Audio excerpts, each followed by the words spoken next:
but I want to start with the player I actually think somehow has flown a little under the radar in this NBA Finals, believe it or not, because we've been focused on Kyrie and we've been focused on Tatum and Brown and the Celtics side of things.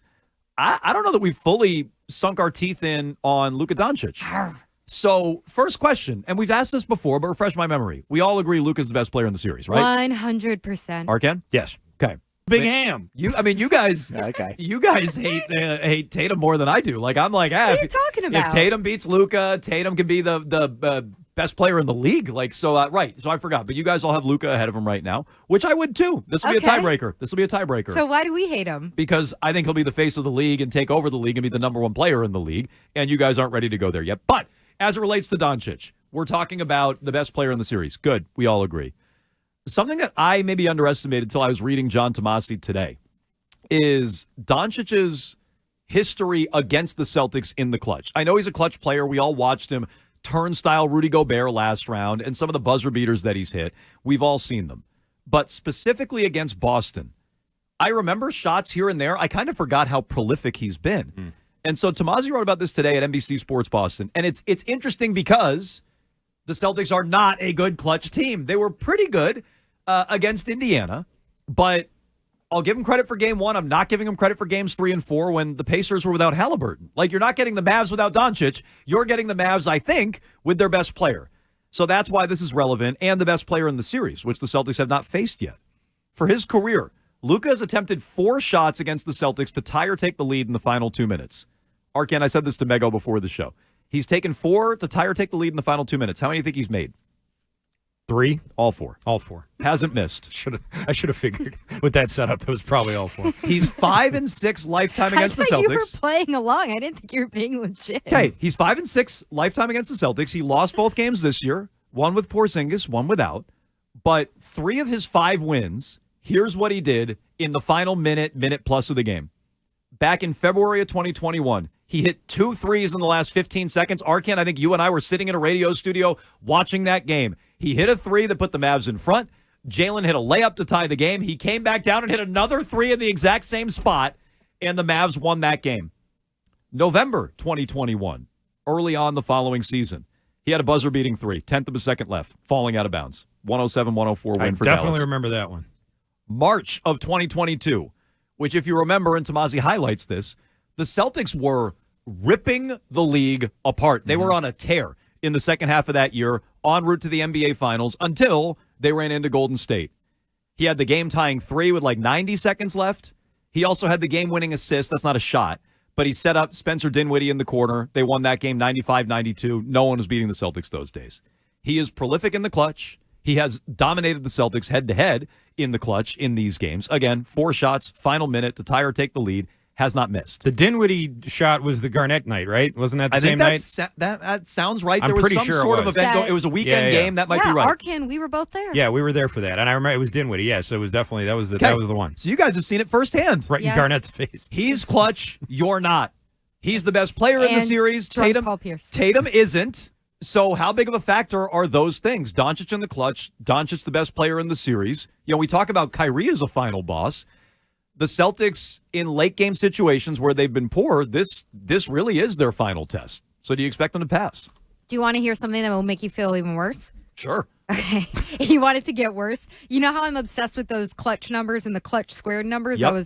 I was ripping Jason Tatum about them earlier in the postseason. So Luka's clutch squared numbers during the regular season this year, that's like in the very, very utmost last seconds of a game, which he had 7 chances of.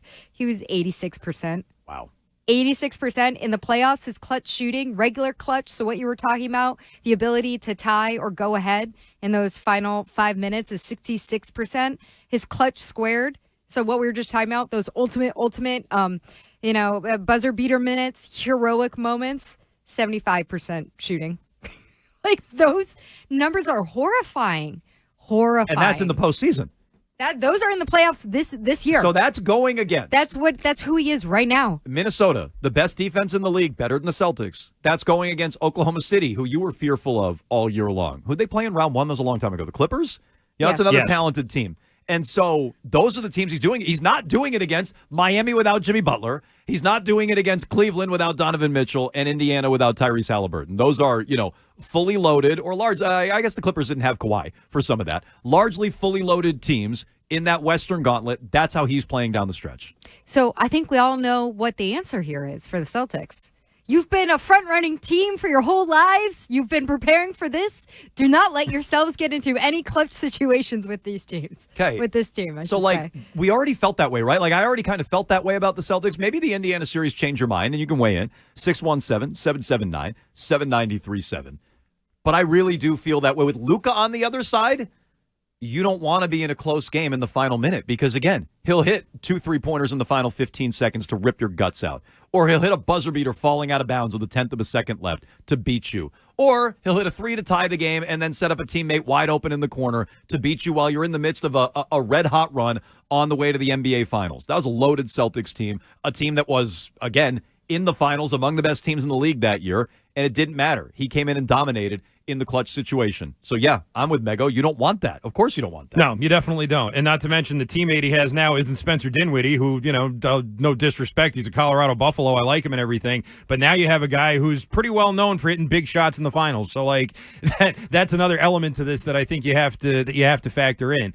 That's more concerning to me than the fact that Doncic is the best player. Does that make sense? The fact that he's so clutch? That's more concerning to me than the fact that he's the best player, because I feel like historically that hasn't mattered so much for the Celtics. That didn't matter when they were playing the Heat. They had the best player, and Jimmy Butler and the Heat beat him. And when they beat the Bucks, I thought Giannis was better than Tatum in that series. So, Kevin Durant, they beat him, and I thought he was better than Tatum. What about the Warriors? Some of those. The Warriors, they had the best. I mean, it goes back and forth. I'm not saying it's never mattered, but I think they've definitely beaten teams when they didn't have the best player, and they've lost when they did. To your point, it hasn't impacted the Celtics universally. They've won games when they've had the second best player in the series. They've lost series where they've had the best player. So it hasn't impacted the Celtics as much. Fair enough. But I'd probably agree with you. It matters more that Doncic is clutch than he's just purely the best player on the floor. I'd probably agree with that. Yeah, and I think that matters, obviously, but when you're talking about a team, if it was just, two teams that were very top-heavy and only had 2 stars, and that was it, and the rest were just sort of role players, then I'd be much more concerned about the one guy's the best player. But if it's a top-heavy team like that against a very stacked starting 5, where they can beat you a lot of different ways, it's not as scary. What is scary, though, is what Mego was talking about, which is avoiding these close games, because no one likes how these things, if it's a close game, that means that your great starting 5 wasn't able to create enough separation to get away from the danger zone of Luka Doncic hitting the 3 in your face to win the game, and that's what they need to do. Jones, you think that the Mavs kind of suck? I think you're the lowest out on them out of all of us. On their team, definitely. So do you think that there will be close games in this series? No, not really. I have the Celtics in 5. So you're not really afraid of this scenario? No. If you're in that spot, it's a close game in the final minute, I'm terrified of it, because then it no longer matters how much better you are than the Mavericks. They've hung with you for 47 minutes, and Luka's going to take over. So how realistic is it that they're going to be in this spot? Maybe it's not. I have the Celtics dominating this series. I don't think very highly of the Mavs. I'll give Doncic his credit, but I picked the Celtics in 5. You picked the Celtics in 6? I did. You picked the Celtics in Arkan? 7. Okay, so we're all picking the Celtics to varying degrees. We all think they're going to win. I don't know how relevant this will be, but if you're in the final minute of a game against Luka, I don't like your chances. That's what I'm saying. He's the best player on the floor, A, and he's the most clutch player. So how do you feel about that? 617-779-7937. I do like this in the Twitch chat. Do more than A. Luka's the final boss, but he's won nothing yet. Got it. Tatum's been there before and failed. Right. And so maybe Tatum's ready, and Luka is going to do what the Celtics did 2 years ago, and he gets his first taste of an NBA Finals, and he's not quite ready for it, and he fails on the big stage. Or maybe he sends you packing. So, let's not pretend like Tatum's sitting here with a bunch of rings. He's been there before and hasn't done it. Luka's here for the first time, so let's see how he handles it. He's handled it pretty well in the postseason thus far. He's handled it very well head-to-head against you over his career. In these clutch and late situations, he's been great. And so, to me, that feels relevant, but brush it aside if you want.